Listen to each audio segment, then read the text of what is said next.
حضور علیہ السلام کے دور میں سورج گرہن لگ گیا. کیا لگ گیا بلا؟ سورج گرہن لگ گیا، سورج لگ گیا.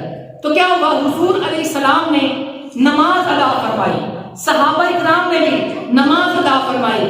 جب نماز مکمل ہو گئی تو صحابہ کرام نے عرض کیا یا رسول اللہ صلی اللہ علیہ وسلم رأیناک تناولت شیئا فی مقامک. یا رسول اللہ صلی اللہ علیہ وسلم جب آپ نماز پڑھا رہے تھے تو ہم نے دیکھا کہ نماز میں آپ نے اپنا ہاتھ آگے بڑھایا. نماز میں اپنا ہاتھ بولو ذرا آگے بڑھایا. اچھا محبت کی بات ہے، جب نماز پڑھے تو نظر کہاں ہونی چاہیے؟ سجدے والی جگہ میں، سجدے والی جگہ میں ہونی چاہیے تھی. صحابہ کرام نماز بھی پڑھتے تھے اور حضور علیہ السلام کا دیدار بھی کرتے تھے.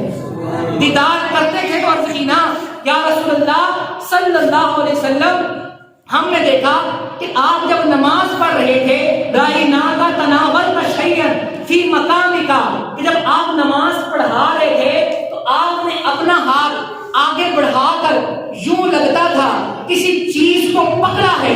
یا رسول اللہ صلی اللہ علیہ وسلم ثم تقعقعت، پھر آپ پیچھے ہو گئے. وہ کیا چیز تھی؟ تو نبی کریم علیہ السلام نے ارشاد فرمایا کہ اے میرے صحابہ انی اريد الجنہ، اے میرے صحابہ میں جنت کو دیکھ رہا تھا. اے میرے صحابہ میں جنت کو دیکھ رہا تھا. فتناولت منہا انظر، اے میرے صحابہ میں نے اپنے مقام پر کھڑے ہو کر نہ صرف جنت کو دیکھا بلکہ جنت کے ایک خوشے کو پکڑا، ایک گچھے کو پکڑا اور فرمایا کہ اے میرے صحابہ اگر میں وہ خوشہ نیچے لے آتا، پکڑ کے آپ کے پاس لے آتا، قیامت تک آپ کھاتے رہتے وہ ختم نہ ہوتا.